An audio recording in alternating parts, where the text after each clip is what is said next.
Volviendo, ¿no?, al tema del cumpleaños de Paraná, como fue esta semana, por eso decidimos invitar hoy a un conocedor de la historia de nuestra ciudad.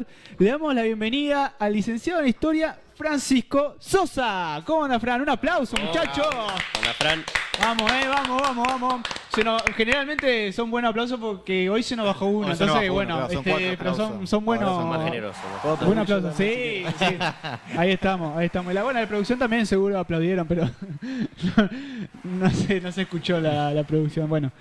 Che, ¿cómo andás, Fran? ¿Todo bien? Bien, todo bien. Gracias por la invitación. ¿Cómo andás, y amigo? por la introducción esa. Bien. Sí, Pero espectacular. bien. Che, ya venís encima de... ¿Estuviste en un programa hoy, puede ser también o no? Sí, justo me llamaron a otra radio para... ir a ATR charlar. hoy. Sí, sí. Ah, estuviste a full. Claro, Estoy ya de gira, sí. Estás de gira, exactamente. entraste en calor entonces. Ni hablar. Bueno, pero ahí que estuviste también charlando historia o Sí, estuviste sí, con música. fui- o no, con no, fui a hablar más de, bueno, de mi tema de investigación que tiene que ver, viste, con la esclavitud y los afrodescendientes en Paraná. Claro, bien. Estuve charlando más sobre eso. Bueno, bien. Bueno, ¿y cómo fue tu día de hoy? Ya que estamos con el tema del día, ¿cómo estuvo hoy? Hoy tranqui, fue como todo mi jueves. Yo a la mañana doy clases, doy clases en la escuela del CAE. Ah, bien. Así que fui a dar clases y después a la tarde estuve trabajando. Yo hago home office, o sea, yo trabajo en CONICET y estoy escribiendo mi tesis de doctorado y básicamente lo que estoy haciendo ahora, de acá todo este año, es estar con la compu todo el día redactando, así que Claro. son todos mis días iguales. Bien, ¿cómo es tu laburo en general, el laburo de historiador? Bueno, tiene distintas partes, el trabajo como de investigación, digamos, tiene distintas partes. Son fundamentalmente tres. Una que es leer mucho, todo el tiempo, textos escritos por otros. Y la segunda es ir al archivo, que es donde trabajamos nosotros. Nuestro laboratorio son los archivos y las bibliotecas. Recolectar información ahí. Y la tercera es escribir. Claro. Son esas tres cosas y vamos variando entre una de las tres, pero estamos todo el tiempo haciendo una de esas Bien. cosas. Sí. Bien. Así que, bueno, entonces igual, hoy estuviste así, digamos, ¿podría decirse un día tranquilo fue el de hoy o no? Sí, hoy fue todo, sí, muy tranquilo. Más tranquilo que de costumbre. Sí, porque además ahora estoy en esa etapa de escribir, entonces tengo que estar encerrado en el departamento escribiendo con la compu. ¿Qué Claro. sería un día activo para el historiador? Un día así re loco es ir al archivo. Ah, bien. Sí. Ajá.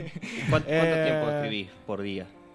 Y no, ¿Cuánto tiempo le dedicás? el trabajo es como de oficina, 8 horas por día. Ah, bien. Claro. Sí, se Ah, considera así. Que en realidad... A máquina. Lo bueno, a A máquina de máquina. escribir, claro. Ah, claro. A mano, sí. Claro. Lo bueno y lo malo del home office es que lo administrás vos. Sí. Ponés tu horario. Sí, yo pongo mi horario. En Sí, general bien. no me sale 8 horas por día, entonces Claro. termino trabajando en los fines. Ah, sí, más vale. Pero bueno, hago el intento. Hicimos ahora con la Copa América, la Eurocopa. Sí, Se vienen los Juegos Olímpicos, ¿no? Estoy Claro, todas las Durísimo, distracciones ahí. durísimo, Mundial sí. de ajedrez. Ah, sí. No, Sí, encima, más vale. encontrar excusas para no ponerte a laburar es muy fácil. Sí, home office es terrible, Es sí, peligroso. pasa lo mismo, sí. Es peligroso. Es complicado. Che, así que bueno, vos sí ponele tu día así, el día grosso es ir al archivo. ¿Cómo es eso? ¿Cómo es ir al archivo? En mi caso puntual yo trabajo con varios archivos.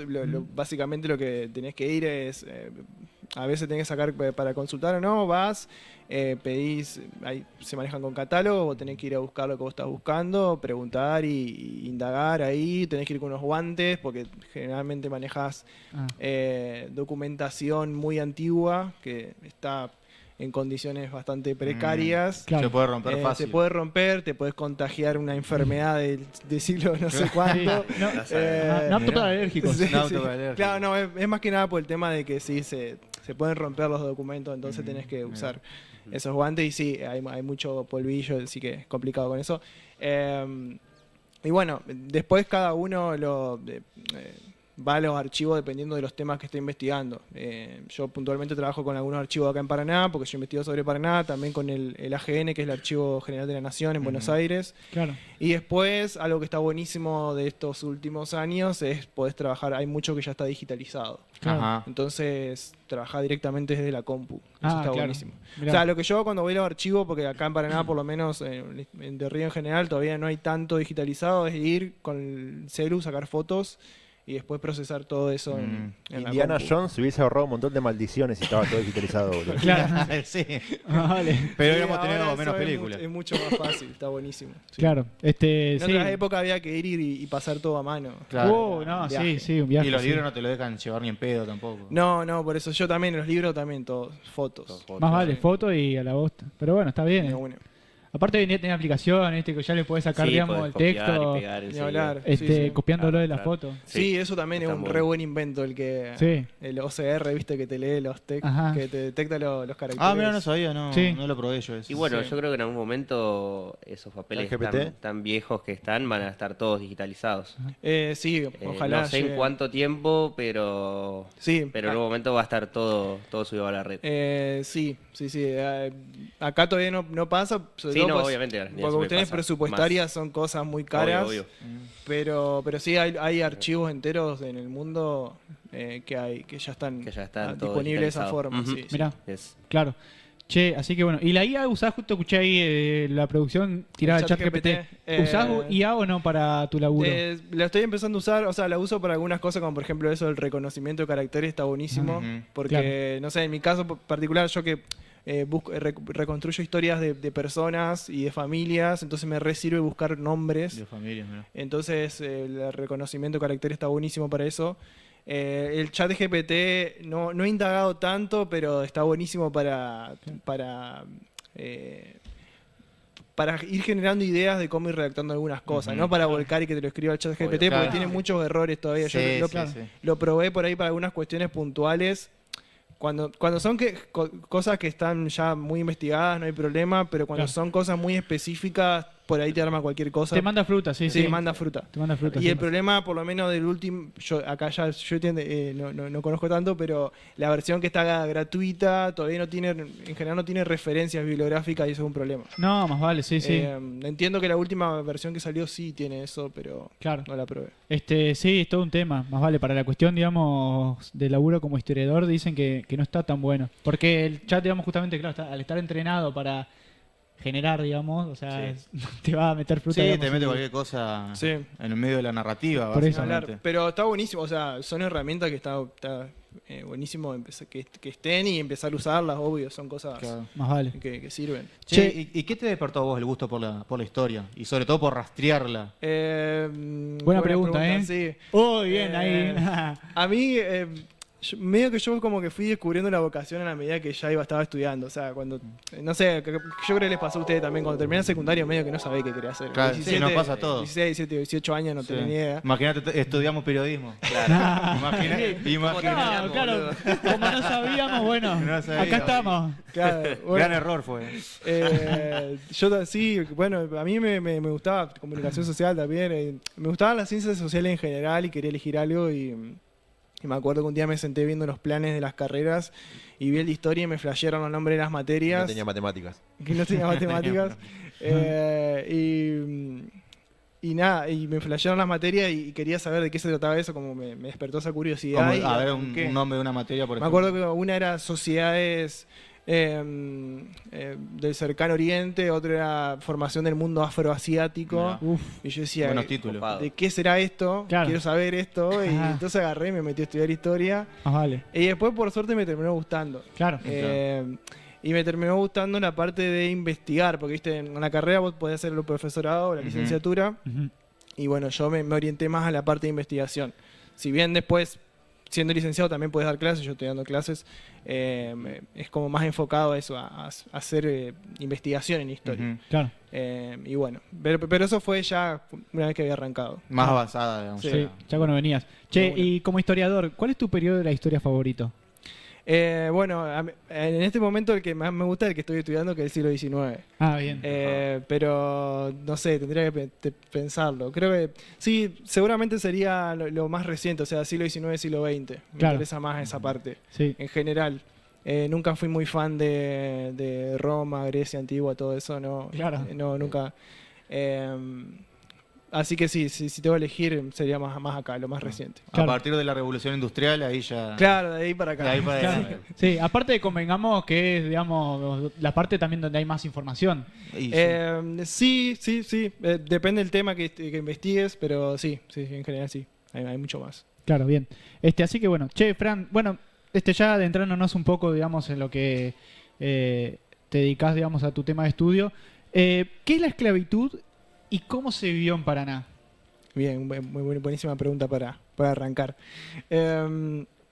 Bueno, la esclavitud es un sistema económico, político y social que básicamente implicaba que había personas que eran cosas y que había personas que eran propiedad de otras personas. Era una condición jurídica más que nada Ah, mirá. que implicaba que había personas que eran dueñas de otras personas. Claro, La esclavitud hubo en un montón de épocas y en un montón de lugares, pero la forma más extendida y la forma que más conocemos y la forma, podríamos decir, que más perjudicó a las sociedades en general fue la esclavitud que se configuró a partir del siglo XVI de africanos, que se configuró claro. a partir de lo que es el comercio transatlántico de esclavos. Esto significaba que eran personas que eran capturadas en África y eran trasladadas de forma forzosa cruzando todo el Atlántico a América. claro. Y bueno, yo me especializo en esa parte. Y así como eran trasladadas hacia América, se calcula que para que se den una idea, en los siglos que duró la esclavitud, que fue entre el siglo XVI y el siglo XIX, más o menos se trasladaron más de 12 millones de personas. Uf, 12 millones de africanos capturados en África y llevados acá. claro. Encima con una población, digamos, en el mundo muy distinta a los números. Claro, menor a O sea, lo que es ahora. Así que claro. fue muy importante el tráfico, Más digamos. vale. Y muy perjudicial en términos demográficos para los africanos. Y acá a la región rioplatense, podríamos decir, porque en esa época todavía no había Argentina, por lo menos al puerto de Buenos Aires se calcula que en todo el periodo llegaron más de 200.000 esclavos. Que Mirá. lo digo porque a veces uno piensa, yo mismo pensaba antes de empezar a investigar sobre esto, que uno cuando piensa en la esclavitud relaciona más con Brasil, con Estados Unidos sobre Con todo. Estados Unidos, Vale, sí, sí. Piensan en las plantaciones, viste, de café y Algodón. de algodón, de azúcar, Claro. donde estaban todos los negros y las negras trabajando ahí de forma esclavizada, pero Más acá vale. también hubo. Sí. Lo que pasó es que acá no hubo un régimen de plantación como en esos lugares, pero sí hubo esclavos. Claro. Y puntualmente hablando de Paraná, Sí. desde los inicios de Paraná hay personas esclavizadas acá en la ciudad, que todavía no era la ciudad, viste que nosotros somos medio hijos de los santafesinos. Sí. En Paraná empezó a existir a partir de pobladores santafesinos que empezaron a poblar lo que era la bajada del Paraná. Ujú. Y bueno, esos pobladores santafesinos vinieron acá con sus propios esclavos. Entonces ya desde el principio las actividades productivas que se desarrollaban acá eran llevadas a cabo por esclavos. Y en la región más urbana, o sea, lo que sería después va a ser la ciudad de Paraná, el trabajo de los esclavos era sobre todo trabajo doméstico. Ah, claro. Eran Sí. mujeres, generalmente eran mujeres y niños sirvientes que lo que hacían era limpiar, cocinar, cuidar de los ancianos y de los niños de las familias de la élite y todo tipo de tareas domésticas que las familias de la élite no querían hacer. Claro, justo eso te quería preguntar, ¿qué tipo, digamos, de trabajos hacían los esclavos acá en Paraná? Sí, era en eso. Generalmente había como una división entre eso, entre lo que era más trabajo urbano, que era más sirvientes, servicio doméstico, y lo que era en el ámbito rural, trabajo más de campo. Claro. En el trabajo típico de campo como peones o Claro, Sí. claro. el trabajo que se hacía en el ámbito rural. Claro. Y acá en Paraná hubo esclavos en un número importante. No hay registros para el periodo colonial, o sea, antes de la revolución, digamos. El primer registro así estadístico donde se registraron esclavos que se conserva es un censo que se hizo en 1820, que lo ordenó Francisco Ramírez. Y ahí para acá, para la ciudad de Paraná, se registraron más de 240 esclavos viviendo acá en la ciudad.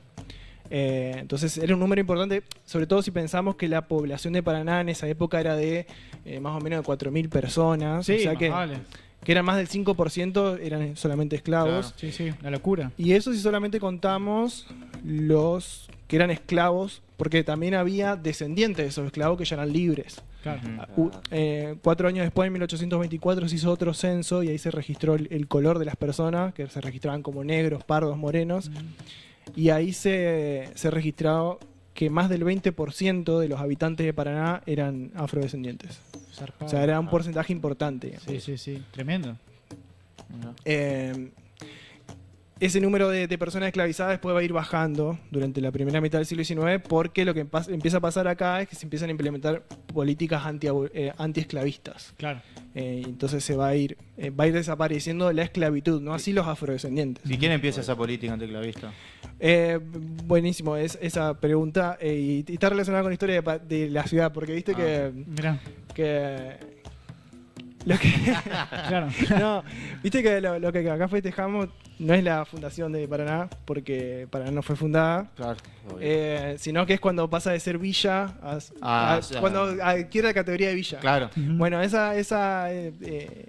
categoría de villa se la dan a Paraná en 1813, en la asamblea del año 13, y en esa misma asamblea del año 13 justamente se implementa una política que fue fundamental para la cuestión de la esclavitud, que es la ley del vientre libre. Sí, ley de vientre libre. Que la ley de vientre libre, junto con la prohibición del tráfico, estoy hablando, en 1812 se prohíbe el tráfico transatlántico. O sea, en 1812 para el Río de la Plata dicen no entran más esclavos de África, provenientes de África, o provenientes de afuera, digamos. Ya no entran más barcos. Va a seguir habiendo contrabando, pero por lo menos de forma legal no entran más. Claro, sí, sí. 1813 se implementa esta otra política que les decía, que la ley de vientre libre, que lo que dice es todos los niños y niñas nacidos de madre esclava, porque la esclavitud, aclaro, se transmitía por vía materna. Ajá. O sea, las madres esclavas, todos los hijos que tuvieran iban a ser esclavos, Claro. independientemente de lo que fuera el padre. Entonces, todos los niños y niñas nacidas a partir del 31 de enero de 1813 van a ser considerados libres. Mirá, claro. Entonces, por ese lado cortaban con el carácter hereditario de Claro. la esclavitud. Sí, sí, ni hablar. Después esa política se va a limitar, va a aparecer una figura jurídica que dicen, en realidad no van a ser libres, van a ser libertos. Claro. Y para decirlo muy rápido, lo que significaba ser libertos era que esos niños y niñas iban a tener que trabajar para los amos de sus madres hasta que fueran adultos, como si fueran esclavos. Claro. Entonces fue como una forma de estirarla, de seguir teniendo esclavos durante por Vacío lo menos legal. 20 años. Sí, Claro. hay un vacío legal, y eso provocó un montón de disputas y provocó sobre todo que haya niños y niñas viviendo en condiciones de esclavitud. Claro, sí. Che, ¿quién era, o sea, quién luchaba, digamos, por los derechos de los esclavos en esa época? O, por ejemplo, Bien. vos, por ejemplo, decís que, claro, la mayoría, digamos, la gente que tenía esclavos eran gente de las clases sociales altas. Imagino, Sí. digamos, que esa gente, digamos, pertenecía a la política. Entonces, ¿cómo era, digamos, la gente que luchaba, o de dónde salían eso? O si lo traían de otros países a Claro. eso. Sí, bueno, ahí hay un punto interesante porque sí, justamente los mismos políticos de la época eran de la élite y eran los que podían tener esclavos. Entonces Claro. los mismos que legislaban eran los mismos propietarios de esclavos. También por eso se explica que se haya estirado tanto. Respondiendo a la pregunta, no terminé de responder, la esclavitud reciente, la abolición definitiva de la esclavitud en Argentina es con la Constitución Nacional de 1853. Claro. O sea, hasta 1853 hubo esclavos. Porque a veces se confunde con esta ley de vientre libre, se dice que no, en 1813 dejó de haber esclavos, y no, en realidad siguió habiendo, Sí, porque claro. no se abolió la esclavitud. Lo que pasó Claro. fue que los hijos pasaron a ser libertos, pero los esclavos que ya habían siguieron siendo esclavos. Y además, bueno, como decía, esos libertos vivían casi en condiciones de esclavitud. Pero respondiendo a tu pregunta, los movimientos abolicionistas, movimientos sí, antiesclavistas, va a haber movimientos a nivel mundial debates filosóficos, intelectuales, tiene mucho que ver la cuestión de la ilustración y del liberalismo político de fines del siglo XVIII, que empiezan, sobre todo la cuestión del derecho natural, que se empieza a plantear, que para decirlo de una forma muy resumida, lo que planteaban es que todas las personas nacían iguales y nacían libres. Entonces se empiezan a decir que es una contradicción que haya esclavitud. Entonces se empieza... Ahí vemos unas fotos de... Claro. ¿Eso es Paraná? Eso es, creo que es Villa Urquiza, Mirá. si no me equivoco, a principios del siglo XX o fines del siglo XIX. Sí, hay muy pocas fotos sobre afrodescendientes en Paraná. ¿Y eso es por algo o...? Sí, fundamentalmente tenemos que tener en cuenta que los esclavos o afrodescendientes eran gente muy pobre. Ujú. Y después, primera cuestión esa, el acceso a la fotografía era complicado y además que la fotografía recién aparece después de la segunda mitad del siglo XIX. Entonces, obviamente, fotografías de esclavos no hay, porque no existía la foto todavía, Claro. pero además era esto, las fotos que se conservan son de gente que le sacaba porque eran No era aficionados. prioridad sacarle fotos a los Sí, esclavos. claro, exactamente, no era prioridad y ningún afrodescendiente en general tenía el dinero para costear Ujú. sacarse fotos, entonces Claro. es más difícil. Eso pasa en general con los sectores populares, con las clases bajas en general, Más vale. es más difícil tener registros fotográficos. Bueno, además también acá en Paraná tampoco había tanta fotografía. Claro. Entonces, ese es otro Sí, tema. Estaba mucho más, o sea, estábamos en el 1853, pero Recién Paraná llegó, estaba recién llegó el streaming acá, 1500 boludo. estaba. Claro, en Paraná estaba Hay 1500 más o un menos. poquito más. Esas son, claras sí, esas, eso ¿no? también acá en Paraná, en la costa del río. Son otras fotografías que había. Claro. Las mujeres solían trabajar como lavanderas, Ajá. entonces iban a la costa a lavar. No. Ah, claro. Sí. Sí. Che, así que bueno, ¿y qué pasa con los descendientes, los esclavos después de la abolición?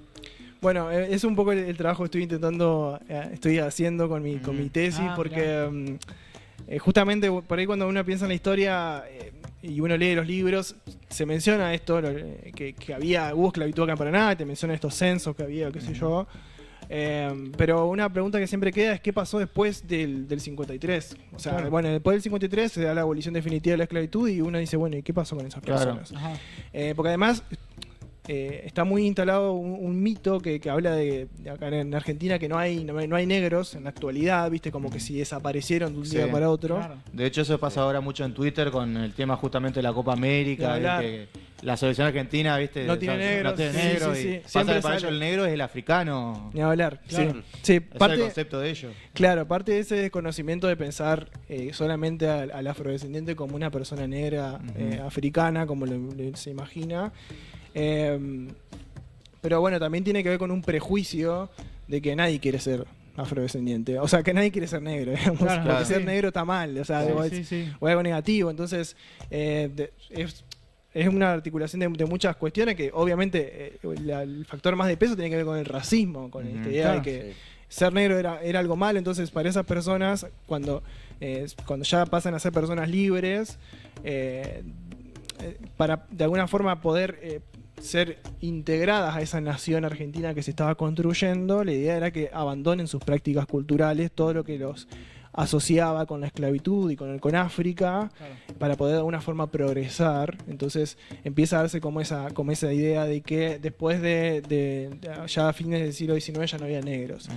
En realidad es mucho más complejo, tiene que ver con esto, con personas buscando integrarse, adoptando nuevas prácticas culturales, tiene que ver mucho con el mestizaje. Ujú. Claro. Hay que tener en cuenta que en la segunda mitad del siglo XIX la inmigración europea que acá hubo en Argentina fue muy importante. Claro. Entonces, si bien estas personas seguían estando acá, si uno lo piensa en términos de porcentaje, fueron cada vez menos, porque Claro. había muchas personas llegando de Europa. Sí, Ujú. más vale. Sí, De sí, Italia, sí. Y creo, ni hablar sobre después todo, sí. cuando fueron las guerras mundiales, digamos, o sea, en el siglo Claro, XX ya, sí, o sea, La inmigración que hubo acá sí fue muy importante. sí. En segunda mitad del siglo XIX y también durante la primera mitad del siglo XX. Claro.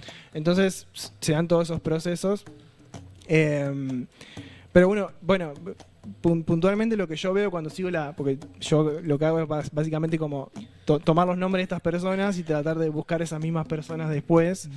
Y lo que se ve en general es que estas personas, si bien pasaron a ser personas libres, siguieron trabajando en lo mismo que trabajaban antes, o sea, siguieron siendo sirvientas, mucamas, lavanderas, las mujeres en general, con trabajos muy precarios, diríamos hoy, muy precarizados, con salarios probablemente muy bajos, porque son todas personas registradas como pobres en esa segunda mitad del siglo XIX. Y tiene que ver también con que no hubo políticas para incluir estas personas. Claro. O sea, es más, la abolición de la esclavitud que está en la Constitución del 53, cuando uno lee el artículo, no dice nada, o sea, dice, bueno, ahora son todos libres, y dice que se va a pagar una indemnización a los propietarios.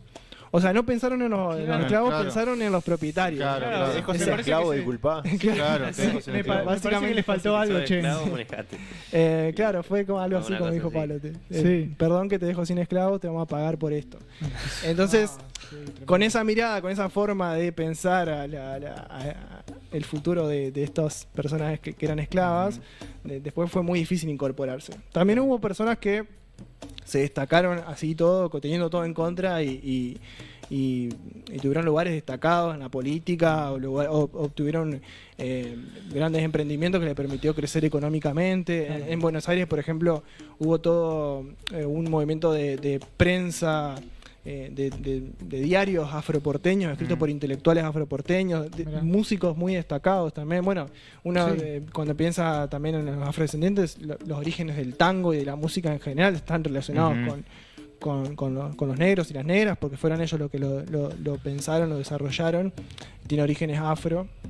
Entonces, así todo, hubo gente que se destacó, acá en Paraná también. Claro. Hubo muchos que pudieron tener mejoras económicas por el hecho de haber sido soldados. Claro. Eso les abría ahí era un camino bastante complicado, porque obviamente participar en las guerras te exponía a morir o a ser herido de forma muy grave, pero los que podían sobreponerse a eso después podían también ascender y conseguir mejores trabajos. Claro. ¿Y te has encontrado o has podido entrevistar descendientes de estos esclavos, tipo el tatara, nieta? Bueno, de- esa es una tarea pendiente que tengo. En Santa Fe acá en Paraná hay una asociación que se llama Entre Afros, que son activistas afrodescendientes y se reconocen como afrodescendientes. Claro. Y en Santa Fe también está la Casa de la Cultura Indo-Afroamericana, que también son personas que se reconocen como afrodescendientes.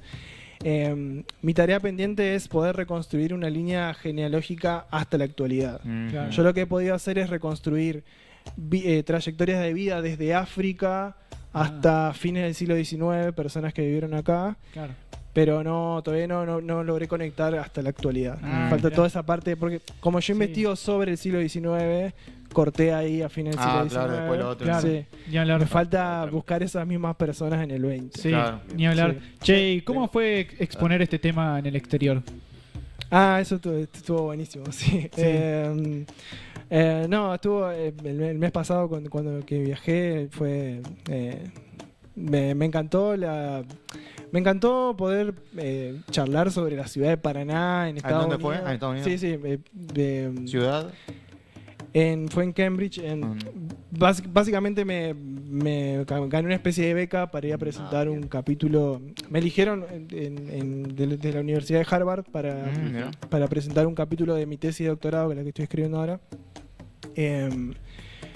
Porque allá en Harvard hay un grupo especializado en estudios afro-latinoamericanos. Entonces habían armado una convocatoria y bueno, me presenté, fui uno de los seleccionados. Y la experiencia estuvo re buena porque fue como ir a hablar de mi ciudad, que no es una ciudad muy conocida. Menos en Ah, Estados bueno, Unidos. En otros lugares. Sí. Y tampoco una ciudad tan conocida para este tipo de temas, porque no hay tantos trabajos sobre eso.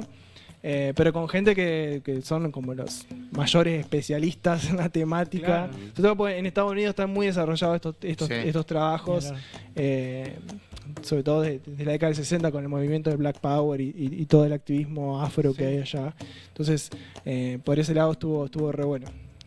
Fue ¿Cómo una re buena reaccionaron experiencia. a Paraná, por ejemplo, a historias de Paraná? Tuve que explicar dónde quedaba en el mapa, básicamente. What is Paraná? Diciendo los gringos. Claro. Porque ¿Va con un ¿Existe eso? traductor? sí. Parte de Europa. No, ¿cómo es? porque ellos manejan, o sea, conocen a América Latina, pero llegan hasta Buenos Aires, después es complicado. Pero sacando esa parte, no, estuvo re bueno el intercambio porque son justamente los mayores especialistas en esos temas. Entonces, acá en la región te diría que es Brasil, Cuba, Estados Unidos, ahí están los mayores expertos en todo lo que tiene que ver con esto. En Argentina, por suerte, ahora, por lo menos a nivel académico, en los últimos años ha habido mucho desarrollo de esos temas, pero no son temas tan estudiados Centrales. porque justamente hasta hace muy poco se pensaba esto de que en Argentina no había habido negros, entonces ¿para qué se iba a investigar si no había habido negros? Claro. Entonces, Más vale. primero hubo que romper con esa idea de que sí, acá hubo esclavitud, hubo un montón, Más vale. y después empezaron a desarrollarse también más A trabajo. mí me llamó la atención que googleás esclavitud en Paraná y aparecen notas tuyas directamente. O sea, nadie se le ocurrió antes. Claro, vos sos el único O sea, acá en nunca se ha Paraná. investigado eso fuera de No, tú. no. Hubo gente que sí, que investigó antes, y de hecho tengo un amigo que es arqueólogo que se llama Alejandro Richard, y también está investigando sobre eso. Pero Igual es muy poco. sí, es muy poco, sí, eso sí. Y en general, sobre historia de Paraná, hay pocos historiadores ahora haciendo ese tipo de historia. Claro. No hay tantos trabajos. Así que también está bueno porque es algo que hay un montón todavía por Y seguir dentro construyendo. del país, ¿qué porcentaje o qué cantidad estuvo en Paraná, digamos? ¿De esclavos? Claro, o sea, fue una fuente interesante de... Bien. Está en un lugar en el medio, podríamos decir. Claro. O sea, como te dije, en el censo de 1820 eran más o menos entre el 5 y el 6% y era más o menos la media. Hubo otras ciudades donde fue más alta la cantidad de personas esclavizadas. En Córdoba y en Buenos Aires fue más alto. Creo que alcanzaban el 10 o más del 10%. No necesariamente era por los puertos, digamos. Bueno, en el caso de Buenos Aires sí tenía mucho que ver con el puerto. Pero también Buenos Aires era como ciudad de paso, o sea, se descargaban ahí, pero después se distribuían primero por todo el virreinato del Perú y después generalmente por toda la región del Río de la Plata.